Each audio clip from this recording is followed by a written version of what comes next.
Hello, friends. Welcome to the New Age Comics Podcast. I am your host with the most, Chase Porter. God, that is such a corny saying. The host with the most. How presumptive. How presumptive of the host. But hey, guys, I hope you're doing well. I hope you had a great week. I hope you're having a great day today or tonight, if depending on when you listen to this. I guess that's the beauty of podcasts. But this isn't a very prompt episode. It is January 11th on a Monday that I am broadcasting to you live, not really live, in the past. I'm broadcasting to you through time, from my campus recording studio. That's usually where I'm coming at you guys from, but please forgive me for being so late this week. It was not intentional. In fact, I think it was justified because if you are reading comics, which, hey, that's newsflash, that's what this whole damn recording is about. That was a stack of books that I bought this week. There's a lot of them, ton of books. About 1 billion books came out. I don't know if you guys know this, but comics just broke a record this last week with 1 billion books being released on the same day. And what do you know? I picked them all up. So hope you guys are ready for a really, really long episode today. No, I am kidding. But I said this in the last episode. Happy New Year, guys. It is 2021 now. I broadcasted to you in the last episode from 2021. I think it was January 2nd when I came at you guys there. But this is the first comic week of 2021 because I was talking about 2020 books. Holy shit, can you believe 2020 is over? I can't. It's still going on. But this is the first week of 2021 comics, and it was a humongous one. Holy shit, the year kicked off quite strong. And I'll get into that a little bit later. But hey, also, this is my last episode was my 20th episode, right? So this is my 21st episode. Yay, I'm legal. My episode can now go to the bar. God, that another pretty corny joke about anything turning 21. But my day's been all right. It is a Monday, like I said, so you know what that means. I had the radio today, my radio job early in the morning, so I'm tired as hell.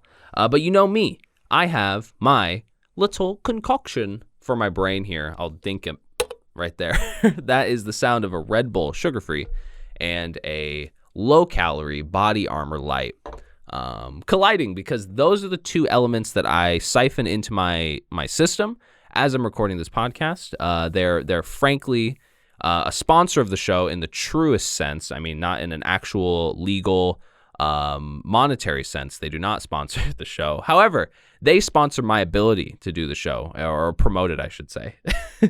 Before I get myself wrapped up in any legal trouble, let's move on. If you're new here, welcome. I hope you are not a Red Bull or body armor lawyer, but if you are, this is a show where I talk comics, and that's the whole gist of it. I talk all the comics that dropped this last week on January 6th. I also get into a little bit of topical comic news stuff, and then I also talk about what's coming out next week. And I break up the books that I review in this week into a rapid fire segment, and then my top 5. So I'm ranking them here, all right, quite savagely. They will be ranked on the scales. But if you like what I do here, you can go follow me on Twitter at New Age Comics Pod. I'm always tweeting in shit over there, and it's a good time. And you can also follow me wherever you're listening to this. I mean, you're listening to it somewhere. You're watching it on YouTube, or you're listening to it somewhere. Wherever you're at, there is a subscribe option or a follow option or something. Go ahead and click that, so that way you can get my show every week when it comes out. And let me know what you thought about this last week in comics. It was a gargantuan one, so I'm sure everyone has their 2 cents or their 5 cents. And last thing, if you really, really like the show, and if you think what I'm doing is swell, you can do me the ultimate favor and leave me a rating on Podchaser. Podchaser is a service that curates podcasts for other people.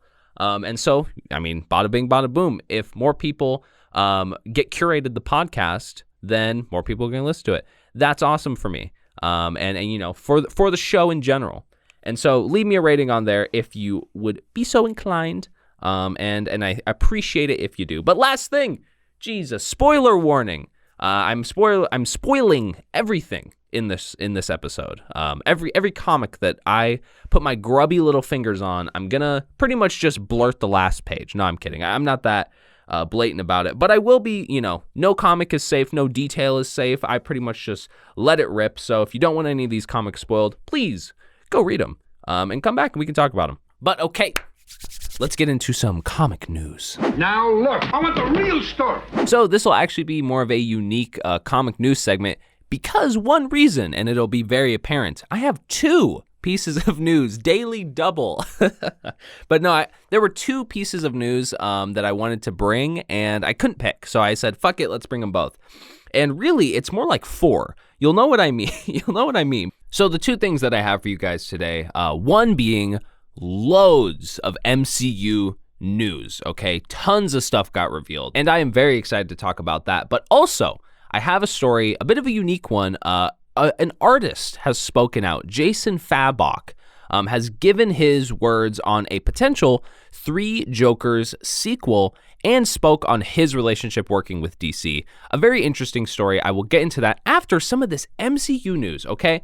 So let's just dive right into this. So first off, this one's crazy, okay? Deadpool 3 has been confirmed. Maybe that was already confirmed. I mean, at this point, who the fuck knows? I mean, we got this covered, that fake news website. They post up every theory every day. So at this point, I don't know when things are actually confirmed versus, just rumored versus, I guess, just highly anticipated. I don't know. But Deadpool 3 is confirmed, and maybe this is the most relevant element, a bit of a tongue twister there, but it will be rated R. It is confirmed. It will be rated R. I have a quote here from the script writers, and I want to say their names, but they're long and they're difficult for my Caucasian self to say. So I'm going to go with not saying their names. But the 2 writers who are working on Deadpool 3 released a statement, and I will read it here.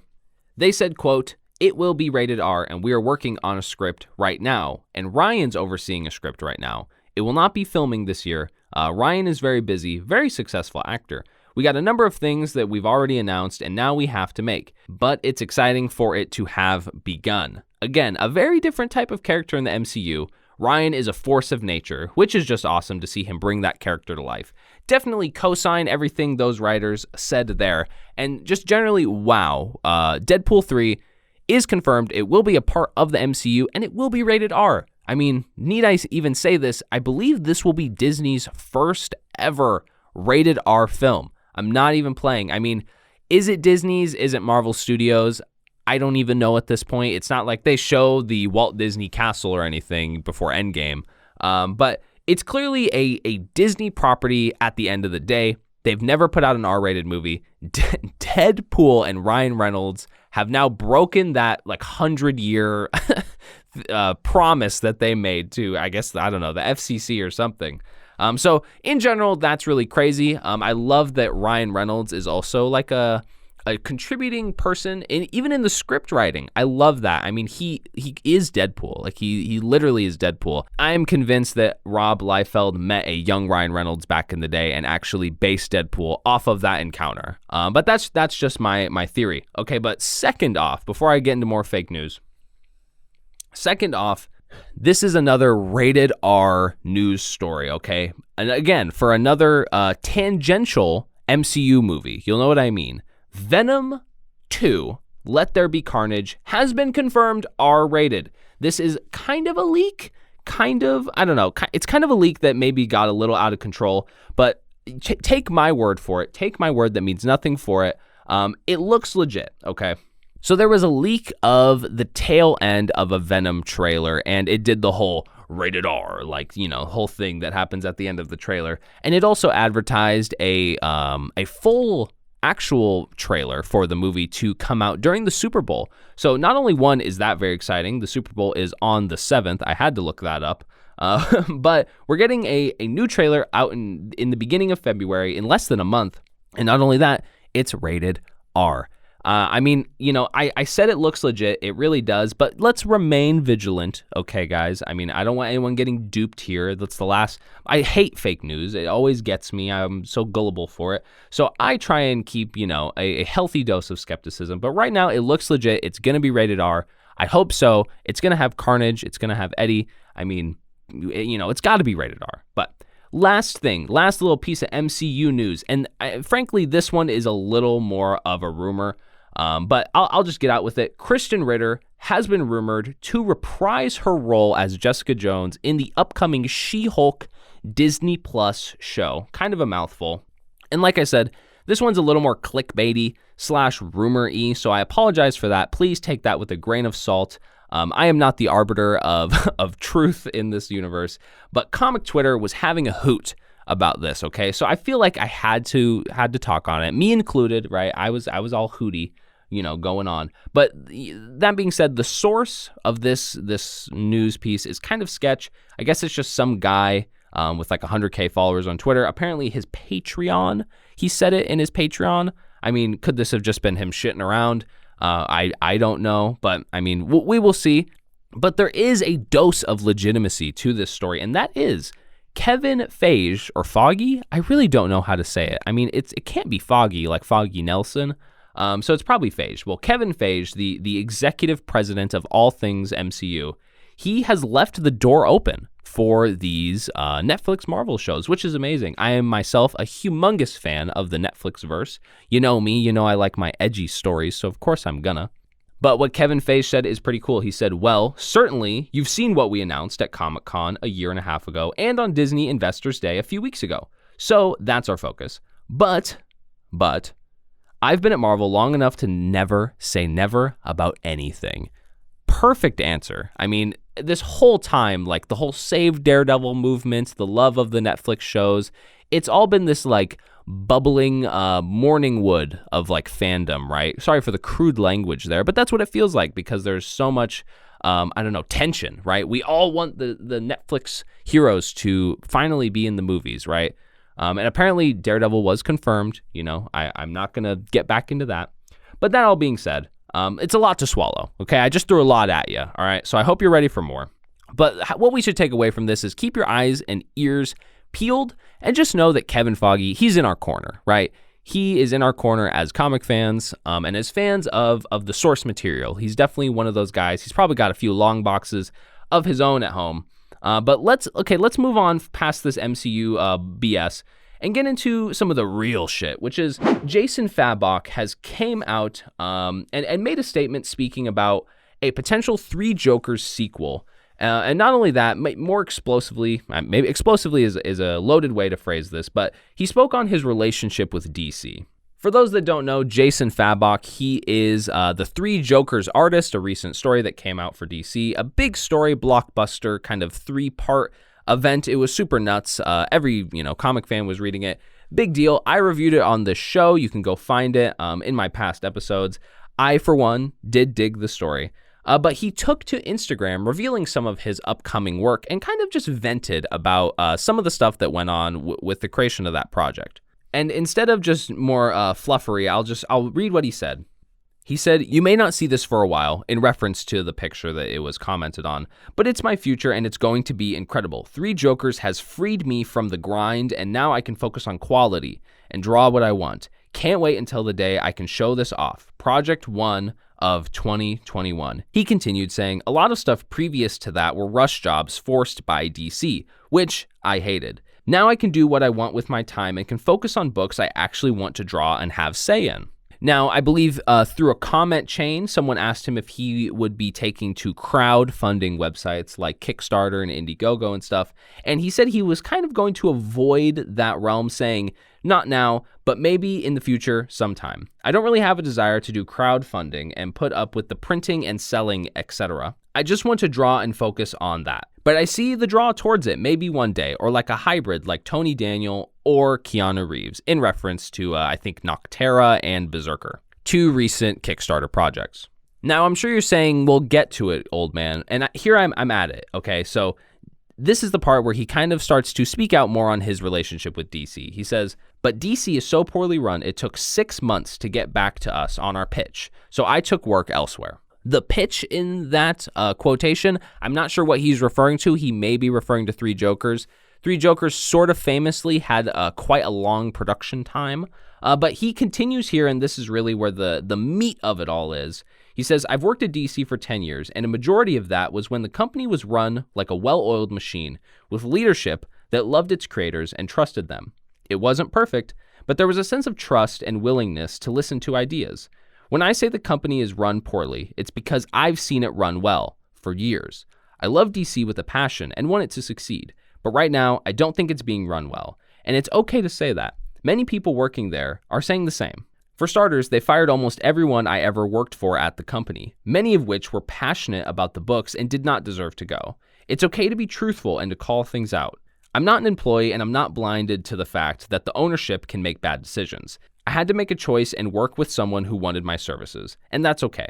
When the time comes, I'll go back to produce more for DC and give my all. Jeff and I have many stories already brewing, but things are going to change big time in comics, and you gotta make moves for your future. So yeah, that's kind of a lot. That's a pretty like mask off, I guess, way to talk about DC at the moment, especially from a writer who just hopped off one of DC's probably best-selling and highest-profile books coming out right now. So I was definitely shocked to see Jason Fabok kind of say all that. I did not know that all that was kind of going on under the ground. But it is a sad story. You know, it sucks to hear that like corporatism sometimes can drag down the creative side and drag down the artistic side. Obviously, the corporate element is, has to be there, right? I mean, to some degree, DC is just a huge company. It can't exactly operate like Image, it just might not actually be as successful, or maybe that's just the thought. But in truth, I'm actually really happy for Jason Fabok. I think it's awesome that he kind of is freed himself from his contract. I assume that's kind of what is going on. And, that's produced a whole slew of great art throughout history, right? I mean, what comes to mind is that Big Crit album, when he hopped off of his label, he was with Def Jam, right? And once he hopped off, didn't he drop Forever's a Mighty Long Time? Gosh, I mean, this is a really hard aside, but I love that album. And that's one of those, like, I'm now away from my corporate influence pieces of work. So I can only hope that we can maybe get the Jason Fabok's Forever is a Mighty Long Time equivalent of his work. And the pictures he was sharing were like these ravens. So, I think that is a good start for it. But that being said, I mean, Jeff Johns is still going to be at DC, I mean, Jason Fabok is kind of one of the only writers that's broken from there for a while. He worked there for 10 years. So, obviously at some point you're gonna want kind of how the old things were. So, hey, I wish him the best. He was definitely one of the best to ever pencil Batman. You can fight me on that. And I'll probably be looking at what he is working on. I hope he does some Image work or some Marvel work. I mean, holy shit. Can you imagine Jason Fabok coming and doing some covers for Marvel? Jesus Christ, I think we'd all lose our minds. So that is what I got for the news segment today. I liked that news segment. I thought that was fun. I like doing two stories, especially from, both sides of comics, right? The insider, real comic geek type shit, and then, of course, the movies. But that all being said, let's get into some of my rapid fire books that did not make my elusive top 5 this week. And this was such a fucking hard week to pick. Like, you guys don't understand. I stared at this humongous pile of books on my kitchen table, and I stared at it for probably like 20 minutes, just like doing the math, being like, well, I liked like half of this comic, more than the other half of that comic. Like, I was getting real technical about it, and it got to the point where I just had to say, fuck it. I went with my gut, and that's what I got here. So this is going to be tough, okay? I think it's going to be tough for all of us. I want everyone to keep a calm mind. There's a lot of comics that came out. So that being said, I could have put together a top 10 if I really fucking wanted to, because there were so many great comics this last week. I pretty much only have one that I thought was and the rest I thought were either good or great. So that all being said, let's get into it. First off, this is a finale issue, and it is Juggernaut issue number 5. So Juggernaut, Kane Marco, he's had this 5-parter for 5 months, believe it or not, and this is the ending of it. I really did like how this run started out. I think it started doing some cool stuff by making each episode kind of its own little, not standalone thing, but its own maybe separate by itself event, right? They all generally revolved around some sort of fight. And this is the only comic that I was saying I kind of felt a tad meh on at the end of the day here. Don't get me wrong, I thought this Juggernaut series was pretty cool. If you're a Kane Marco fan, you'll probably think this is great. I mean, I think this series does a ton of awesome stuff to just delve into the character more. It redesigns the character. The art's amazing. The writing is super funny. All great things I can say about it. But it didn't really have that like stick the landing ending, you know? And part of me thinks it's because each issue tried to tackle some new villain, and it kind of just, you know, it ended up falling a little flat at the end. But definitely, if you like Juggernaut, check this series out. It's a ton of fun. Another finale type beat issue, Ultraman, Rise of the Ultraman, issue number 5. This comic holds a bit of a sentimental spot in my heart, and I will say why. I picked up the first Ultraman comic kind of on a whim, kind of on the hype, and it was pretty much right when I had started my podcast. I think it was maybe on episode like 4 or something like that. And to me, it was one of those first moments that I picked up a book like solely just because I was like, I think this will be great for the podcast. And alas, funny enough, that podcast episode I think is still my highest viewed. No clue why. My 4th episode had to be god awful. But that being said, it all kind of ends here. So I had a little, you know, soldier's tear running down my eye. And how did it all end up? I thought it ended pretty cool. I don't think this fell into the same realm as the Juggernaut series where it fell a little flat on his face. Like, I think this book did a great job. You realize in this last issue, it definitely was the origin story, you know, like, you know how when we talk a lot about like the first Captain America movie, we kind of give it that like free pass of, okay, well, it was his origin story movie. So it had to do all that setup shit that we all kind of know. And so while it's a Cap movie, we don't really talk about it that much because he's still back in the World War II. I mean, that's kind of how this book feels because our main character takes the name of Ultraman at the end of the book here. Obviously, he had the Ultraman powers and everything throughout the book. And in truth, this book took a little long, I think, to get to some of the kaiju fighting. You get a lot of it in this issue, and it was a great payout. But I was hoping we'd get a little more. But that being said, I really like how this series wrapped up. Cool thing, this must be because of great sales. Ultraman is already set up for another little mini-series, this time called The Trials of Ultraman, which I'm honestly a little more excited for now. That like has a bit of an edgier name. I'm definitely going to be picking that up. And the ending last page here is really sweet, if you're an Ultraman fan especially.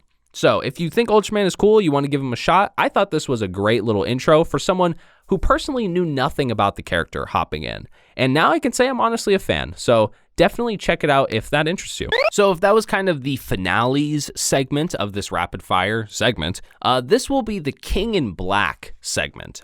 Because right now I am talking about Return of the Valkyries, King in Black, Return of the Valkyries, issue number 1. This is written by Jason Aaron, the Thor scribe and creator of Jane Foster Valkyrie, the main character of this issue. And I thought this was actually a pretty successful tie-in. So in general, I have tie-in skepticism. I'm not huge into tie-ins. I like them when they're great. When they're great, they're fucking great. But when they're not great, you know, you don't want to read them. And I've been struggling with some King in Black tie-ins here and there. Didn't care for the Namor one. Did not care that much for the Union. But this is one that actually hooked me in. Not exactly top 5 material, right? But it hooked me in for a particular reason. Not only is the main characters that we meet here, which is Jane Foster as Valkyrie, I mean, I feel like I missed out not reading the Valkyrie series back in the day because she's fucking badass. This all weapon is super badass. But the main reason here, and I think this is kind of why everyone was hyped for this book, it gets into what happened to Sentry after he died in the first issue of King in Black. Spoilers.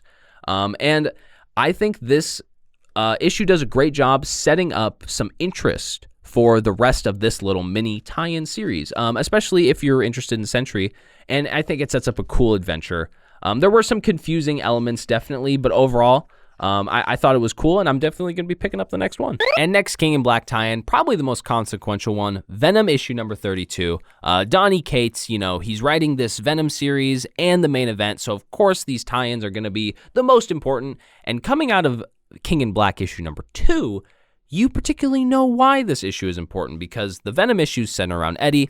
Eddie flatlined. Spoiler, at the end of King in Black 2. And here we pick up what he's doing. He's in the whole limbo, void space, or I guess the hive mind space, right? We get to relive his smashing car death and all of that. I thought this issue was cool. It didn't follow up the amazement that I had with the first issue quite. I think this issue definitely spent more time setting up stuff from down the line. We do get awesome characters reintroduced in this comic. We get Rex Strickland, very excited to see him, a character from the first arc of Donny Cates' Venom run. So that was awesome to see him. And then, you know what, I won't spoil this last page, but a very, very classic Venom character appears in the last page here. So I'm fucking hyped to see some ass kicking in the next issue. If you know, you know. And yeah, I mean, King in Black is hitting. This is kind of transitional here, not a King in Black tie-in. However, it is a Donny Cates book, and I'm talking about Crossover issue number 3. This is, in my opinion, shaping up to be, I think, Donny Cates' magnum opus, if you will. And I'll kind of explain what I mean briefly here. This comic is definitely one of Donny Cates' most ambitious ideas in comics, and that is saying a lot if you have read any of Donny Cates' past work. I mean, even his Venom run and his King in Black run, so ambitious, turned Venom into one of the main players of the Marvel Universe. But that all being said, I think Crossover is way more ambitious. Obviously, I mean, the concept here is Donny Cates is tying in all of comics into like the real world. It's just totally crazy. It's an actual crossover. And one of my worries with this series was that it would kind of devolve into very, I guess, like cheeky references to Marvel and DC, and then some just main Donny Cates stories and Image books kind of just flooding the, like, I don't know, main players of the book, right? And while I would have no problem with that, it would definitely lose some of its luster in being a crossover event of all comics, because it would sort of turn into just a crossover of Image comics. However, that apprehension was wiped away when I read this comic, because they tie in a Dark Horse property, and they like actually tie them in, like the characters and everything. They reference the name. They even do the whole asterisks, right, with the whole like, is that a Dark Horse comic? It was awesome. And not only that, they tie in an Image character at the end here, at least I believe. I won't spoil who it is, a character I have not read anything from, so I'm excited to get to know him. But last thing, that fucking Gundam page where he punched the goddamn kaiju was fucking awesome. Okay, so this part of the rapid fire segment might go on a little longer, but I think you guys will be okay with that. I'm talking about maybe one of the crazier things of this last week, one of the more significant things. I have avoided talking about it so far during this episode, surprisingly, but that is Dark Knight's death metal ended this last week. Now, full disclosure, it did not make my top 5, and you will know why, but I'm going to be talking about Dark Knight's Death Metal 7, and I'm going to be talking about a couple of the Future State books here that also did not make my top 5, okay? This was a moment where I wanted to break my format of the show just so I could give all of these a conversation. However, I didn't, okay? Because I still wanted to respect the ranking system. But that being said, still talking about it, Dark Knight's Death Metal 7. I think this was the finale that we all kind of were expecting and deserved. Is maybe a weird way to put it, but here's my thing. You break it down, the beginning, main 2/3 or 3/4 of the comic, it is the conclusion to death metal. And I think it's a good conclusion, right? I mean, we know this is a crisis event. So personally, I like that this went with kind of the Rogue One ending is maybe a way to categorize it, which basically is just everybody dies. Sorry, I said I was doing spoilers, but everybody dies. But I see, maybe that's the thing. It's death metal. It's confusing. I don't know what's going on. Everyone seems to get revived. They don't maybe explicitly say it, say why. They don't really need to. That's one of the things too. This is a dense book, so I very easily could be forgetting some of just the bits of dialogue here. But the whole universe is recreated, right? And the cover here is amazing. It is Metal Wonder Woman kind of coming hand to hand with classic Wonder Woman. And I have to say my favorite scene in the whole comic is when that cover, I guess, kind of happens, which it does in the issue. And to me, that was definitely the strongest moment.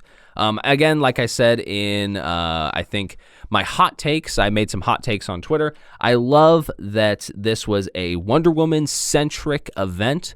I think that's really cool. And I like how it just placed her at the center of all of this and made her kind of just the unequivocal hero of the story. Now, getting into some of the Fallout aftermath stuff, right? We get everybody doing a hoot and holler huzzah, and they do a whole party, and I loved that little panel. We get Batman playing the guitar. Who the fuck knew when he could play the guitar? But he can. I mean, it's Batman. And then we get a very significant page after that, which is pretty much saying that there is a new... See, I don't know if they have a name or anything, but it's like the Watchers of the Universe kind of, or I don't know, you can almost liken it to like the Illuminati in Marvel Comics, where it is just main figures of the DC universe, and they're here to make the tough decisions, I guess, and the overarching decisions. But we get a couple villains in this mix here too. I mean, Lex Luthor, Talia al Ghul. I think that's Vandal Savage in there. But then some heroes, right? Mr. Terrific, Hawkgirl, Martian Manhunter, Supes, Bats, and I think The Flash. I really liked that scene, and I think this is going to be something that we certainly revisit. And then the last thing here that name dropped the upcoming new Marvel event, Infinite Frontier, or Marvel Reboot, I should say. They pretty much talk about how at the end of Death Metal, universes started being created, I guess, I think is what they're saying. The Dark Multiverse is now back to being like the Dark Multiverse. And now there's this like infinite number of Omniverse or Omnivi. And then here's where they, in bold text, drop it, the Infinite Frontier. And I thought that was a cool little ending and a cool little way just to kind of name drop it there at the end. And ultimately, I think this was a good ending for the event. And I liked how the last page, it gave a big old shout out to our narrator of the event, which was Sergeant Rock. I think Snyder, that was his little masterstroke at the end there. So I liked this event. As far as Crisis events go, maybe I'm biased. This is my first Crisis event that I've ever read and that I have read live, like coming out. But I thought it was a great ending. So moving into the Future State, I picked up 4 Future State books this week, and one of the ones that did not make my top 5 was Superman of Metropolis, issue number 1. This has a whole slew of creative teams, right? But it's basically one of those, bigger books that has 3 stories in it, okay? The first book is the Sean Lewis and John Timms, I believe is his name. They did the Superman story, which is John Kent now is Superman of Metropolis. And I thought the story was all right. I mean, honestly, I think the Superman story kind of lacked in this particular issue. It was okay. It did some cool things. I don't know. I might pick up the next issue just to see kind of where it goes, because I'm going to be following all this Superman stuff coming in and out of Future State. But I won't lie, I think the best story in this book was the Mr. Miracle story. Not only did I love the art, it was the exact art style that I particularly adore, which is kind of some like simpler, more thick colored, I don't know, art. I think it just contrasted well with Tim's, who has very detailed art. But I thought this story was awesome. It introduces a new Mr. Miracle, which is very cool, but I'm kind of like, what's going on with that? I think we're supposed to be asking that. But I mean, the guy is a cool character. He does all the Mr. Miracle quips and dips and all that, and he leaves off his story in a pretty interesting place. Might be the whole reason that I actually pick up the next issue. But lastly, in this book, we get a Guardian story. Now, I don't know much about Guardian or really anything about Guardian. I don't know if he was an existing character beforehand. If he was, I don't know if he was like a Metropolis character. Beats me. But I liked his little story here. I thought it was cool. And I mean, it ends with him potentially being dead. So it's kind of one of those, oh, who's this new character? Oh shit, he's dead. But I mean, I thought this was okay. Maybe my least favorite of all the Future State books this week. Definitely still a good book, don't get me wrong. But moving into a book I did really enjoy from the Future State, and that is Swamp Thing issue number 1. Future State Swamp Thing issue number 1. And I thought this was maybe not I don't know. See, that's the thing. I loved this book still. Like, we're getting into honorable mention territory. This isn't technically my honorable mention, but I would definitely throw it the honorable mention. Ram V kills this story, and it has Mike Perkins on art. I fucking love Mike Perkins. But the only thing that kind of draws this book back for me a little bit, it was a little confusing at points. I felt like I didn't know what was going on wholeheartedly. There were a lot of swamp people, and there was a lot of swamp stuff, and it just kind of got a lot to me. I'm not actually an avid Swamp Thing reader, so maybe I'm just a little out of my element here, but the elements in the story that I loved, I absolutely loved. Like, the art was fucking amazing. There's these sequences in here that are like renditions of like vintage medical and botanical illustrations, and just so cool. Like, Mike Perkins killed the art. Ram V set up such an interesting story. There's like a murder mystery. There is I guess it's not a mystery by the end, but then there's this whole setup with this like camp and these experiments. It confused me a tad, but I think in the next issue, things will be very clear. I'm sure you guys weren't confused because you're all much smarter than I am, but I loved this book and definitely would throw out the honorable mention. So moving out of the whole future state business, and I mean, this book that I am giving my true blue honorable mention, it kind of fucks up the order a little bit just because I had it all organized. I'm giving it to Guardians of the Galaxy, issue number 10 this week. So this was a King in Black tie-in, and so like it should have appeared earlier. But that being said, like, this issue was amazing. I have been so in love with this current Guardians run. Al Ewing, man, I mean, what else can you say about him? He's murdering Immortal Hulk, sometimes literally. And he's been murdering the Guardians. I mean, and that's kind of where this issue takes place around. Peter Quill is now back as of the last issue. I think he died in like issue 2 or issue 1 or issue 3 or something. So he has been gone a while, but now he's back. He went through this whole limbo space. He did not come back the same. And this is what I really liked about this issue. Al Ewing is not scared to make changes to the Guardians. And my honest to God favorite thing about this run is he is also not scared to switch up the team comp. The team comp has been always my favorite element of this current ongoing Guardians run. But see, now I'm just waxing. This particular issue was fucking great.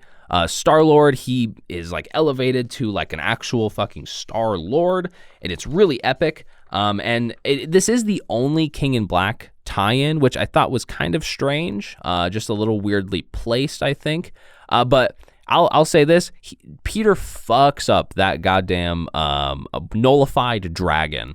He totally messes that dragon up, and in a bunch of really cool sequences. So I loved this book. I honestly don't think, I don't know. I want to say you don't have to be reading Guardians to pick this up if you're reading King in Black. You might be a little lost just because of this whole, like, Peter was dead, now he's not, and there's these, like, Greek gods that are after him. I'm probably losing you already. But I loved Guardians so much. And last thing, liftoff in 3? We got 2 and 1 to go, so holy shit. God damn, I think that was my biggest honorable mentions segment that I've ever had. Let me count. I had 1, 2, 3, 4, 5, 6, 7, 8, 9. Holy shit. I talked about 9 comics there. Wow. I'll pat myself on the back for that. I'm just playing. But that to take a little interlude rant here, I have had endless things go wrong today. My computer is sitting here, and it's been updating for like 2 hours now, and it's on 20%. I am pissed. I'm supposed to edit on this thing. I don't know how I'm exactly going to get this video and podcast out, but alas, not only that, I have had searing back pain all day today.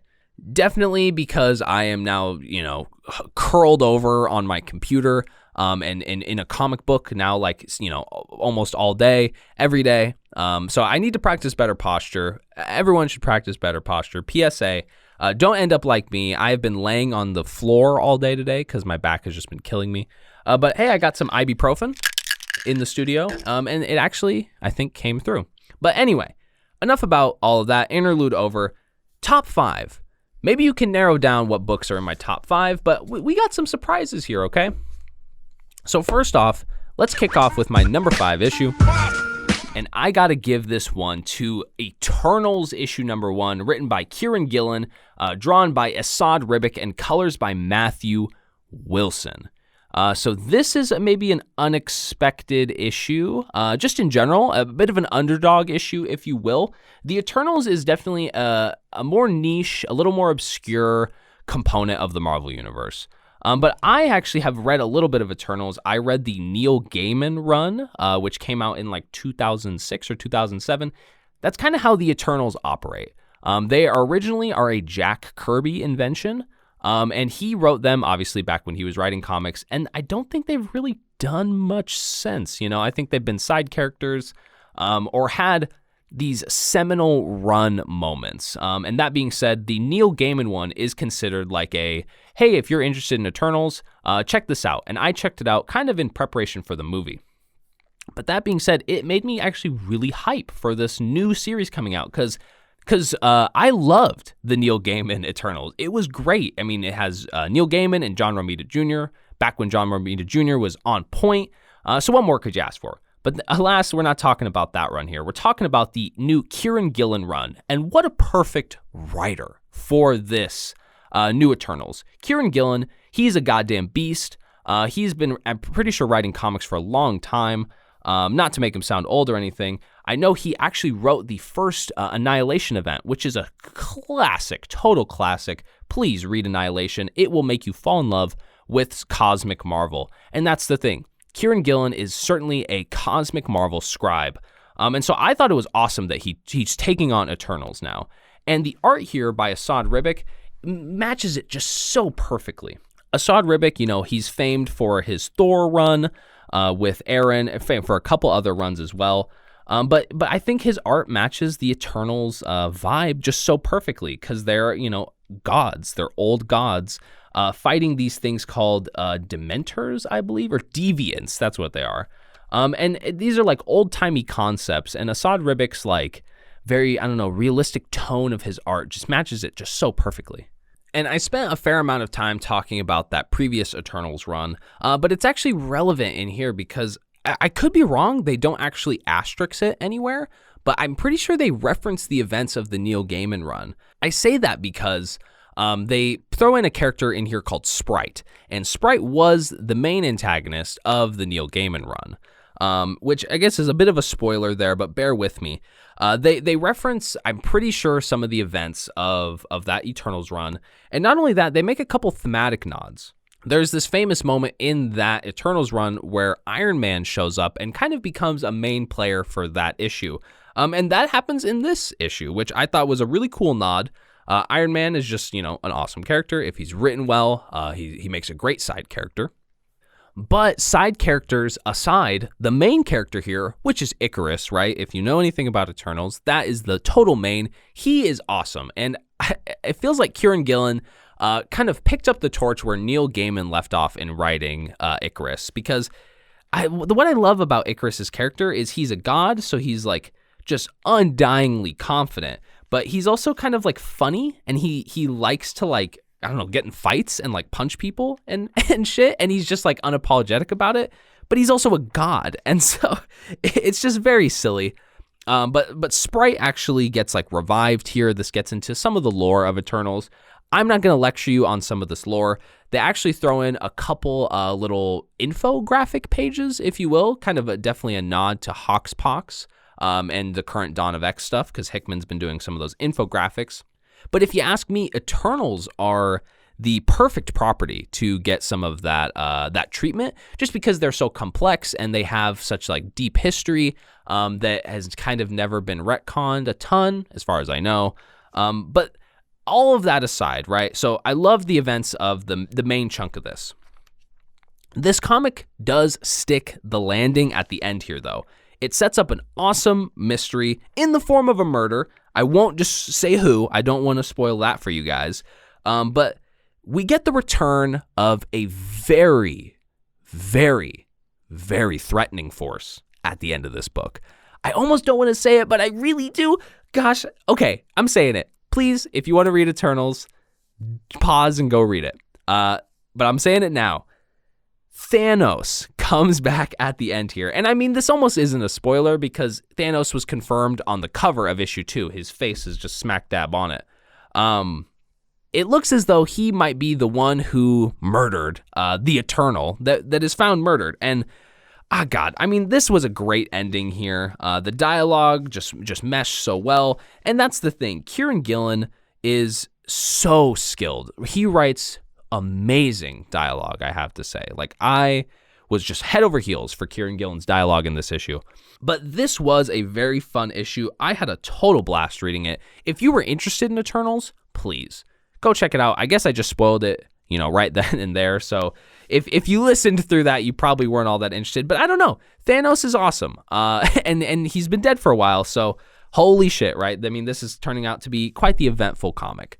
So a huge nod to this Eternals run. I think it started off amazing. And the fact that it made my top 5 and I had all that good shit to say about it and it only made the 5th spot should make you excited for what I have down the line. But let's get into some of those, going to my number 4. So full disclosure, an infinite amount of time can pass from when I say into my number 4 spot, and then you hear the do, and then I come and talk at you like I am now. Because obviously this is all pre-recorded, right? So I can cut anything out. And point is, I just went to the bathroom. I also ran out to relay an item to my roommate who came by the stew here on campus. I also encountered the Midnight Janitor. This is like a character now on this podcast because I've talked about this person before. I'm often here recording in the wee hours of the night when this guy's just trying to do his job. And I'm always like scaring him, because if you were working a building, cleaning it, and someone came in at 3 a.m., I'm sure you'd be like, what the fuck? I'm getting off topic here, but within the past few minutes of me being gone and coming back, my computer has now updated up to 60%. So woohoo, maybe it'll be done by the end of this podcast. Anyway, I'm sure I've lost all viewership at this point. But I have to give my number 4 spot here to a fat, honkin' thick book. Okay, this is like what was this? Like $8. This was an $8 book. That was more expensive than Death Metal. Let me check to verify that. Death Metal was only $6. And this was $8. You probably know what I'm talking about. It is The Next Batman, issue number 1. I have comics falling all over the damn place. Next Batman, issue number 1. So this was a very, very highly anticipated book. I mean, that's even like an understatement. Obviously, if you've been even not under a rock these past few months, you know that the future state is here and it has introduced Tim Fox as the new Batman, who is canonically, perhaps, I guess I'm not fully up on the canon, but he is basically the very first African-American Batman. Weird thing, my computer just went down to 55%. I don't know what that means. But that is why this book was so highly anticipated, okay? Now, since this is an $8 book, this is, it's like a ton of pages, and it's essentially 3 comics, right? Now, there is a very calculated reason as to why I'm giving The Next Batman the rank over Eternals. And that is because I feel like The Next Batman as a whole, it provides you like more bang for your buck, if you will. So Eternals was a $5. See, this is very calculated, but Eternals was $5, right? Was that 40 pages of good shit.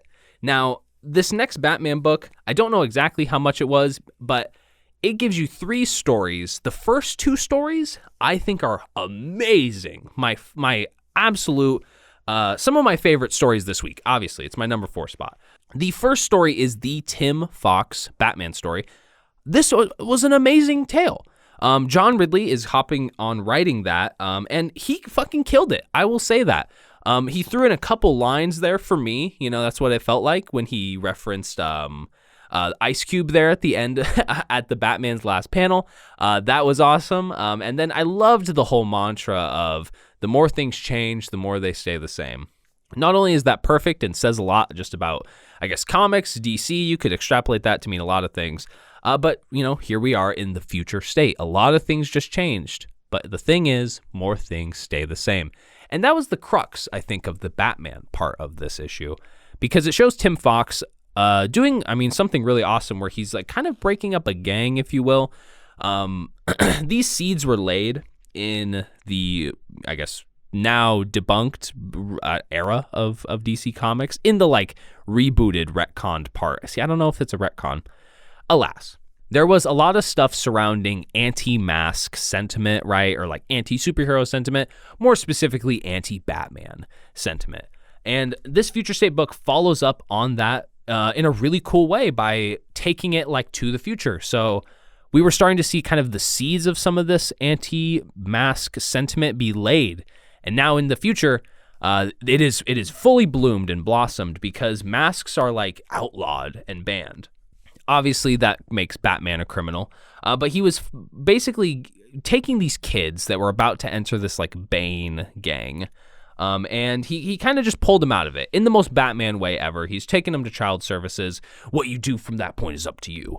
Like, I think John Ridley, John Riley, no, it is Ridley. I think he nailed writing, I guess, a good character to take up the mantle. There is some drama going on in this book with like who is actually Batman. I think you're led to believe it's Luke Fox, but it's actually Tim Fox. But they already revealed it's Tim Fox. I don't know. But I love Tim Fox, his portrayal of Batman, or John Ridley's portrayal of Tim Fox as Batman, because it's still very stoic. And I think he takes that same edge with Batman, but also doesn't pretend that Bruce Wayne never existed. You actually get a line where Tim Fox is saying, the real Batman, and then he stops himself and he's like, no, scratch that. I am the real Batman. And I thought that was great. But into the next story that I was ranting and raving about, this is, what would this one be considered? The Outsiders. The Outsiders story here is so good, so good. I didn't quite like it as much as the John Ridley story, which had Nick Derington on art, and I love Nick Derington. But this Outsiders story kicked ass. It had Katana as the main character. I mean, honestly, it's a Katana story. But god damn, it's cool. And shit, I guess it's not just Katana, because Black Lightning appears, but appears in a very scary way. Maybe scary is like a loaded term there, but he appears in a way that is concerning. And you're definitely like, what the hell is going on here? So I thought those two stories were super great. And are the reason that this is taking the fourth spot here.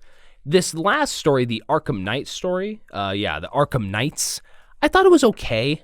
To me, it kind of felt, I mean, don't get me wrong, I thought it was cool. I like the whole Arkham Knight stuff. I mean, you're probably like, Chase, you love Detective Comics. You wouldn't shut the fuck up about it. Arkham Knight was a character in there. How could you not love it? I did love it. But to me, it felt like it kind of neutered some of the characters. And that's a weird way to phrase that, but I feel that way specifically with Two-Face. I liked his inclusion in this comic. He's like the Arkham Knight's, I don't know, lieutenant or next man up, right? Because Harvey Dent has always been like present in Two-Face's personality. And so he's always had a tinge of saneness. However, that's the thing about his portrayal in this book. And I realize this is nitpicking. I'm just talking about one character here, but he plays a significant role in this little part of the mini. Two-Face does not act crazy. He just acts like Harvey Dent. And I think that's fine, but to me, it just lacked a little bit for me. It felt like, okay, this isn't really like a great portrayal of Two-Face. But, like I said, nitpicks aside, I thought that this Arkham Knight story was cool. She's starting, not like a religion, I guess, but just like this movement. And I will say this, the Dr. Phosphorus story in here, side story, him as a character, was super cool. So that kind of makes up for the Two-Face stuff. And I mean, what else is there to say? They set up this whole deal with the, oh God, I don't even remember what these guys are called. Like peacemakers or peacekeepers that like protect sections of Gotham. And I mean, shit, it looks like they kill one of them in the last page here. Spoiler, but you don't really get to see them dead. It's just kind of like a in the air thing. But I mean, yeah, this was dope. Like this set up so much shit so quickly, quicker than I expected.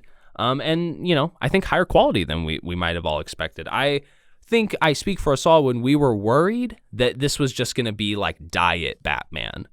It is not Diet Batman, okay? The next Batman, it truly is the next Batman. And I'm super excited to see where this Luke Fox stuff goes. This book was super great. Shout out to all the creative teams. I didn't list them off because I would have been a whole ton of stuff.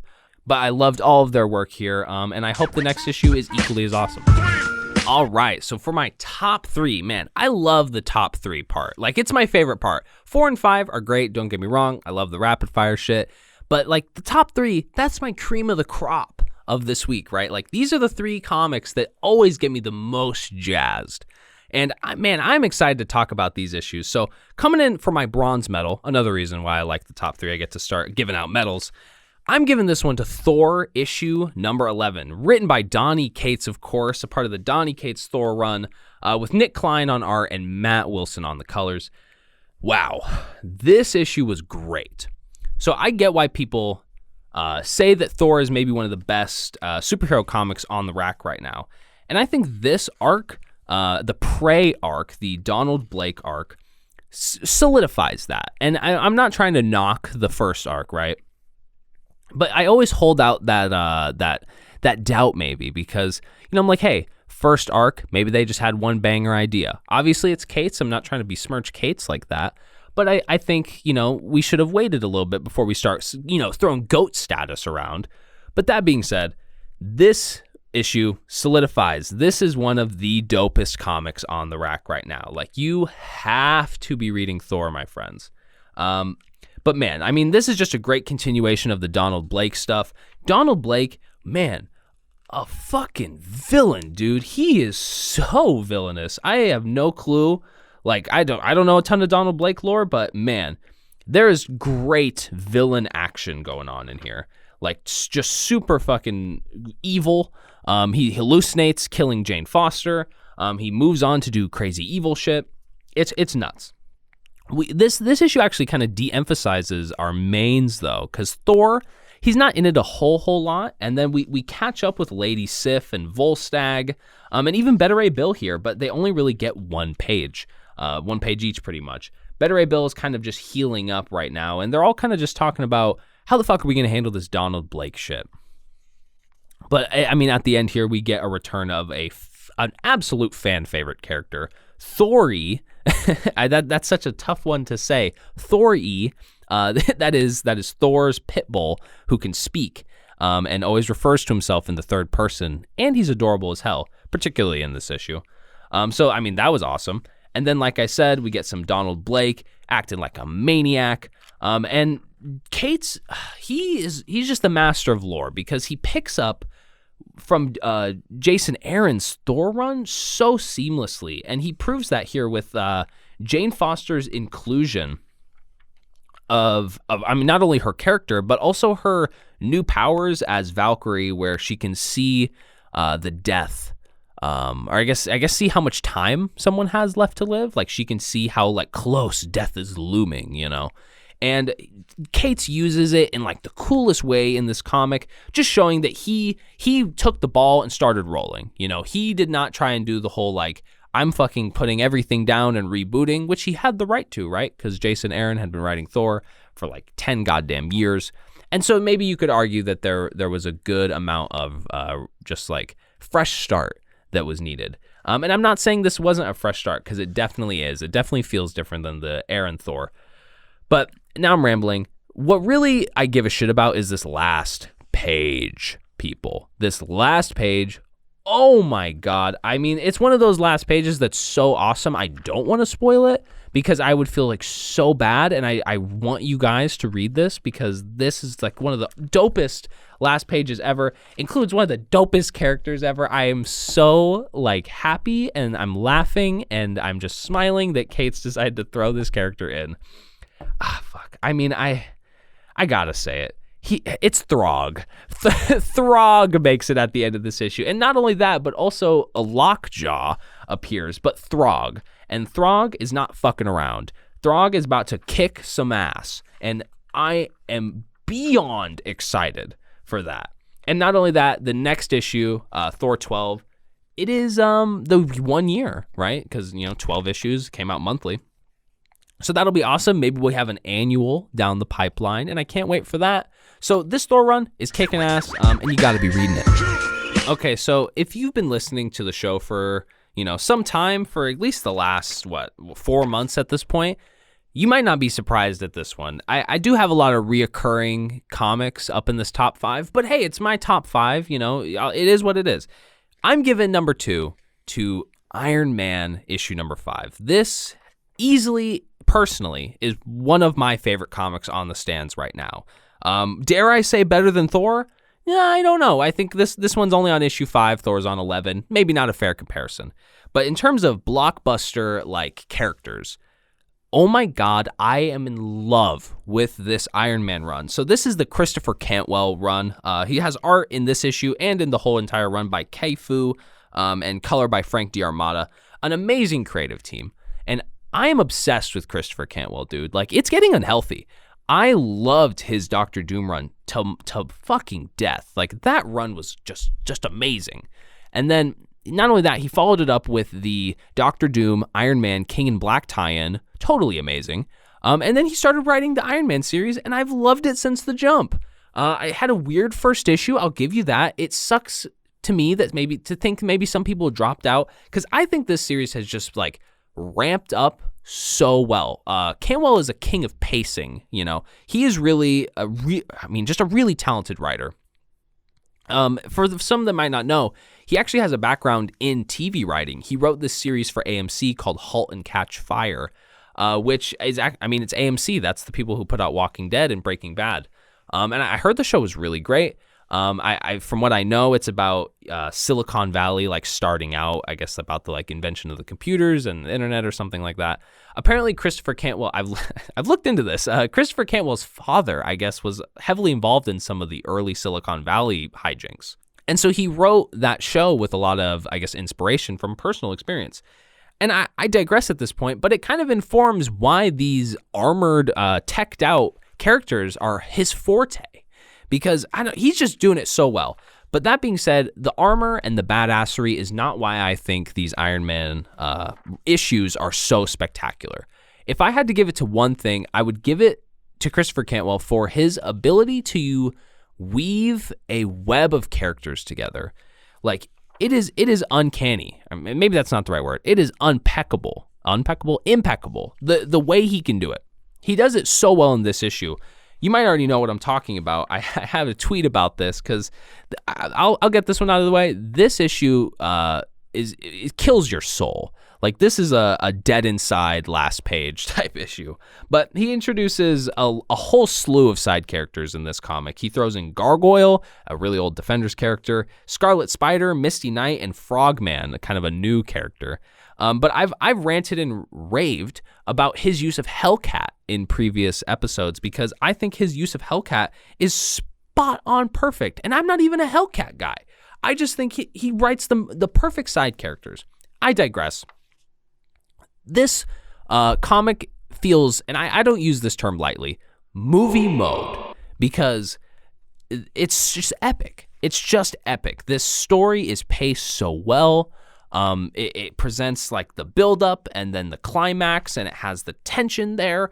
Oh God, I could just talk about it all day. There's so much going on here. Like, James Rhodey is captured by Korvac, who is about to, like, try and, I don't even know. He just seized, like, all the electricity from New York City, and now he's trying to, like, blast. He has, like, the power of, like, a quarter of a sun. And this is, I'm just spitting facts here. He's trying to, like, take the Ta-2 ship of Galactus. Hellcat is having these, like, terrible visions of hell. James Rhodey's captured by Korvac, like I said. And all those side characters I dropped earlier, Iron Man gets those guys together. And they're the what's the word? The reinforcements, I guess. You know, they're the backup. They're coming in to save James Rhodey. But we actually don't get much more James Rhodey. I have a hunch we are going to down the line in Christopher Cantwell's Iron Man run. But man, this ending, like I said, was soul crushing. Like, absolutely soul crushing. If you go to read this comic, expect to have your soul crushed. But I loved that. Like, a big thing for me in comics is feeling that, like, emotional investment, you know? So even if a moment makes me sad or pissed off or something, I love that because I'm like, man, this comic made me feel something, you know, because I'm numb inside. I mean, I'm kidding.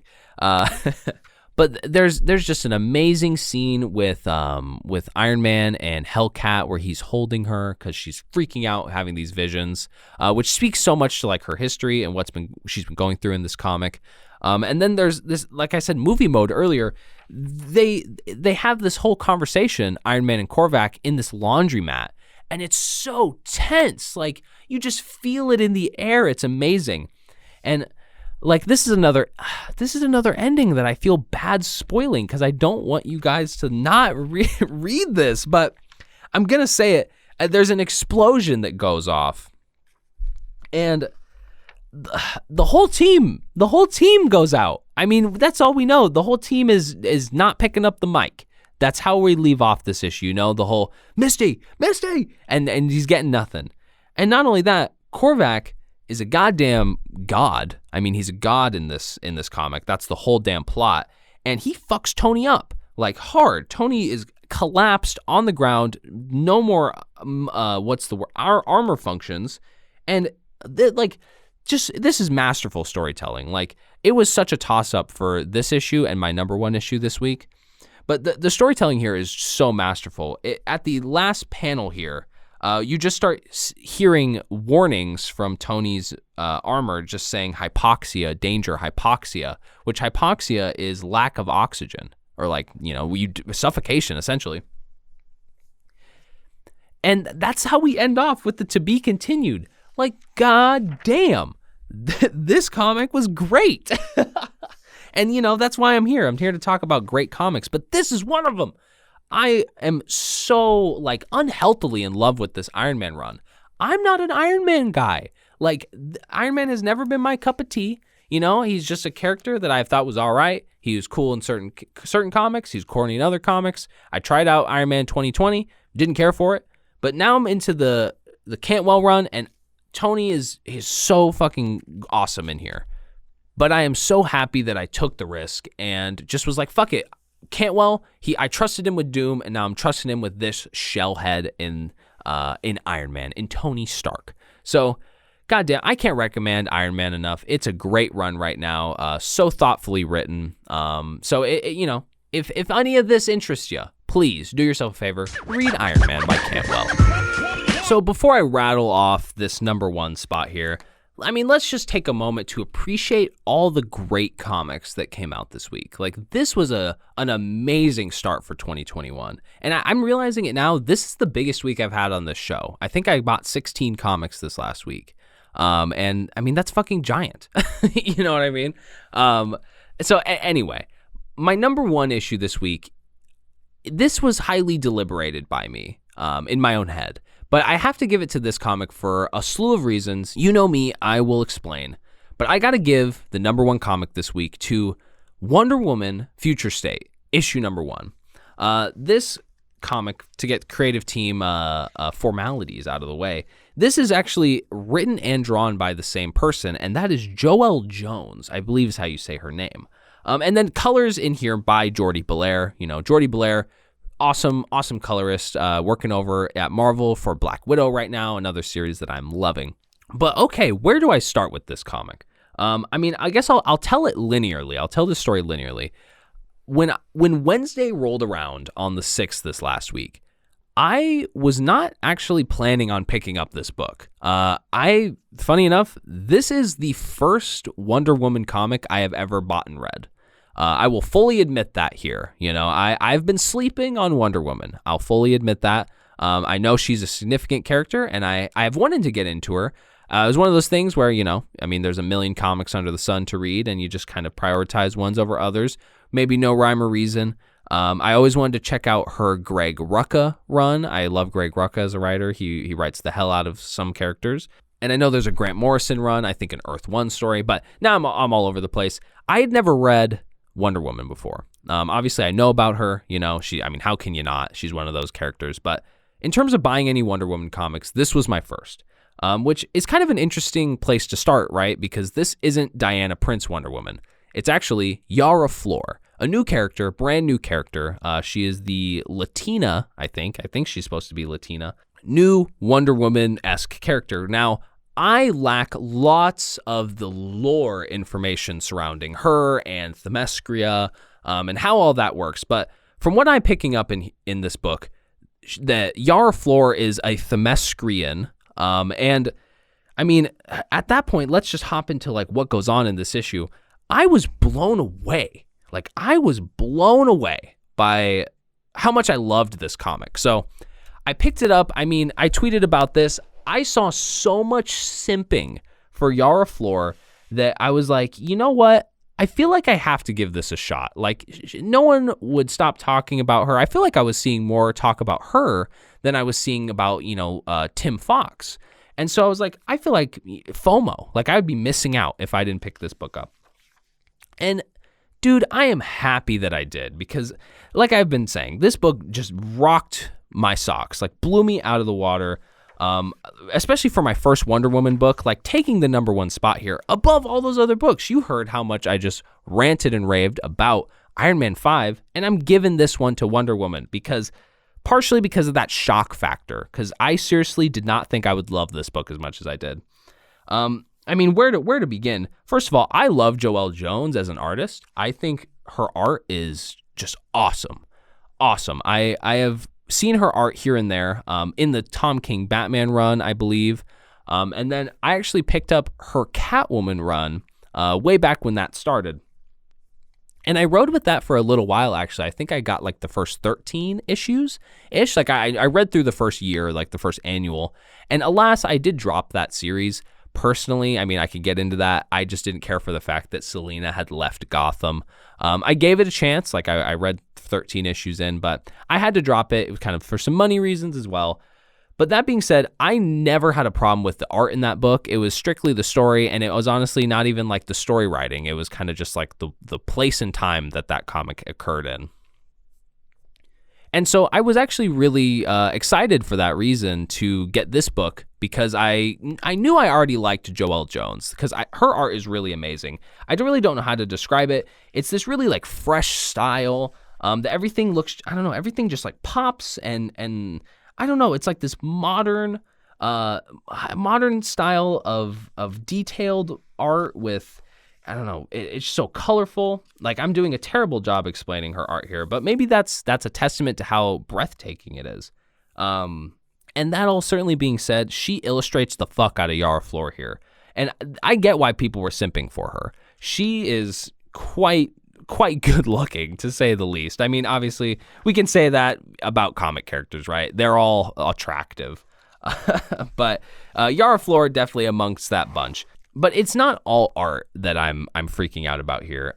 I mean, the story is great. In my opinion, this book kicks off in the perfect way to introduce new characters. And what better way other than to introduce them via a show of force or a show of power? You know, show us what we're working with. Like how powerful, what can this person do? I mean, in terms of comic books, I think that's just a good way to always introduce a character. And the way that Yara Flor comes in is super dope in this issue. She kills, I mean, I don't even know what the hell this thing is. It's like a 10-headed dragon serpent thing. She slays it at first, and then it like comes back with, like I said, like 10 heads. It's like a hydra, maybe, right? Cut one head off and more grow back.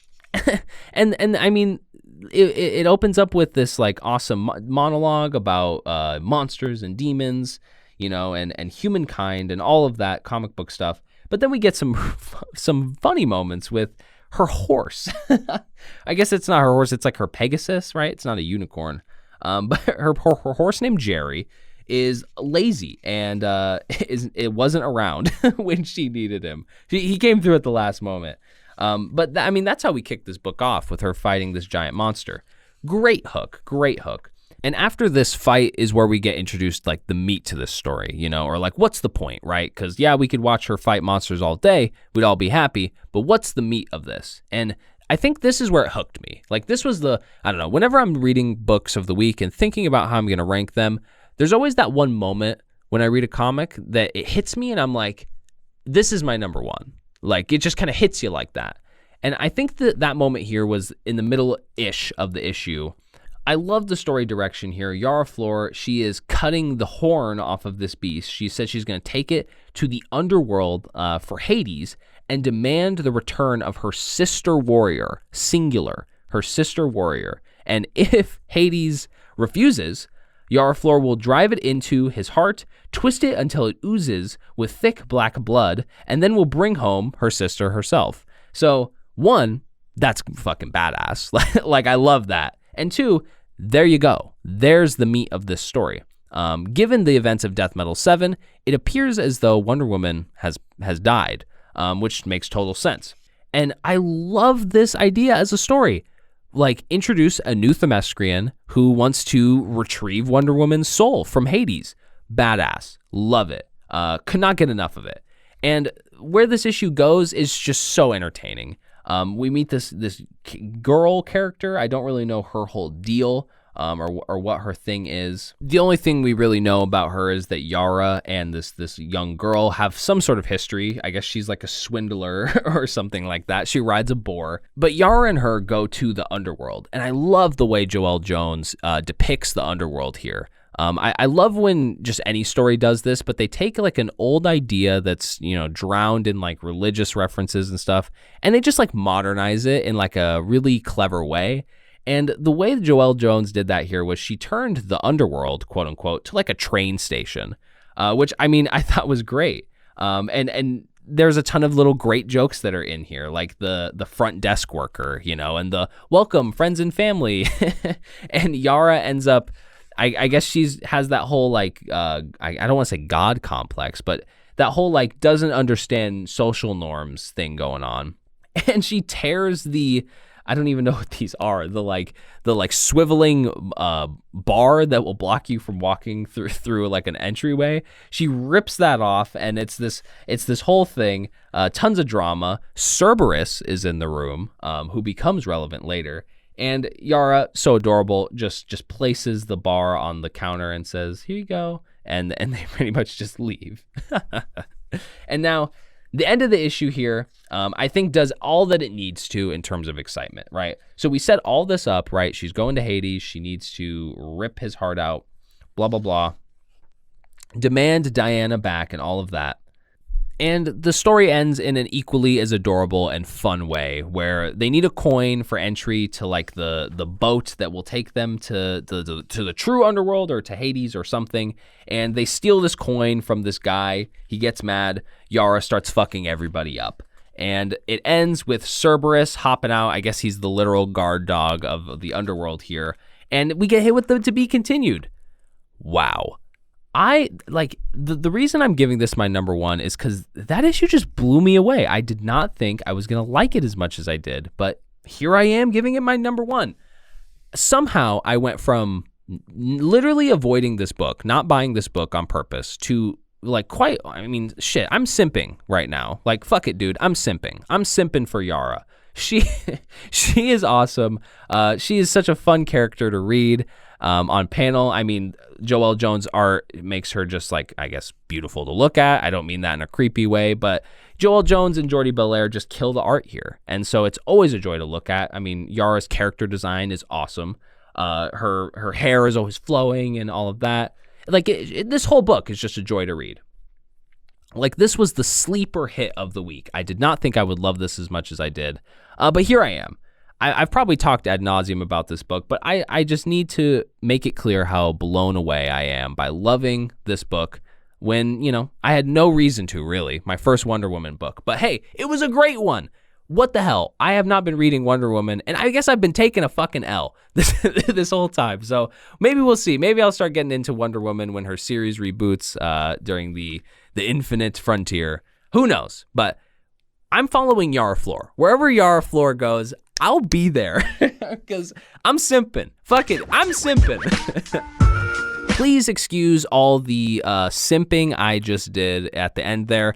You can't avoid it. When you have to simp, you have to simp. Fellas, that's what I think you should leave this episode thinking to yourself. But this is a longer episode. That's okay. I have a lot of books that I had to talk about quite passionately, and it was a huge week. So we're kicking off 2021 hugely. And hey, we're kicking it off with my 21st episode. 2021, episode 21. Hit the like. YouTubers will find any reason to tell you to hit the like.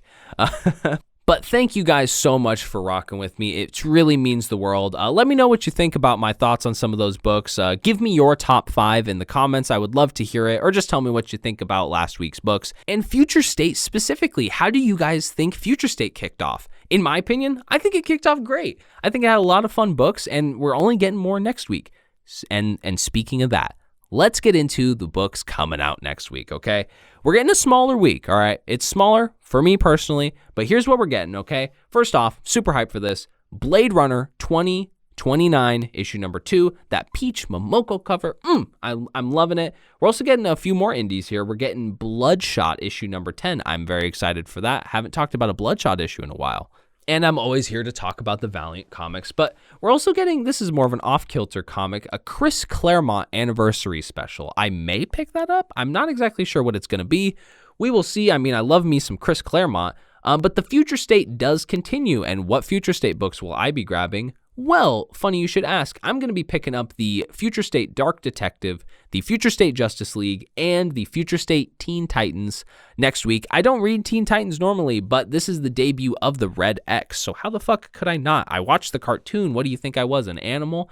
But anyway, we're still in King in Black. Don't get it fucked up. We are getting King in Black, Planet of the Symbiotes, issue number 1. I'm pretty hyped for that. The cover looks awesome. The story is probably going to be really cool. I think it's written by Clay Chapman, B. More Chapman. I don't have his name present, but he's a great writer, and so I'm looking forward to it. We're also getting King in Black, Thunderbolts number 1 by Matthew Rosenberg, and it's the Thunderbolts. Come on, it ought to be fun. And Sword, issue number 2, looks like a King in Black tie-in. It is a King in Black tie-in, so lots of King in Black next week. And one non-King in Black thing, Immortal Hulk 42. Boom, that is all the comics that are dropping next week, and that is it for the New Age Comics podcast this week. Thank you guys for rocking with me. It means the world to me. I just hit 50 subscribers on YouTube. So if you're listening on YouTube, thank you so much. 50 subscribers. Oh my God, I did not ever think I would hit that. I figured it might be like a while till I got there. And I'm so grateful for it all, guys. Like, this is such a labor of love. Clearly, I nerd out about comics here every week, and some of y'all fucking sit through it. So I'm more than grateful. Thank you guys for supporting me through everything. And yeah, I mean, just that's all I have to say. You guys are great. And this is just another week in the books, right? Week 21. And here's to, 21 more, I guess. But I love you guys, and have a great week. Go read some comics if you haven't, and I will see you next week. Have a good one. Later.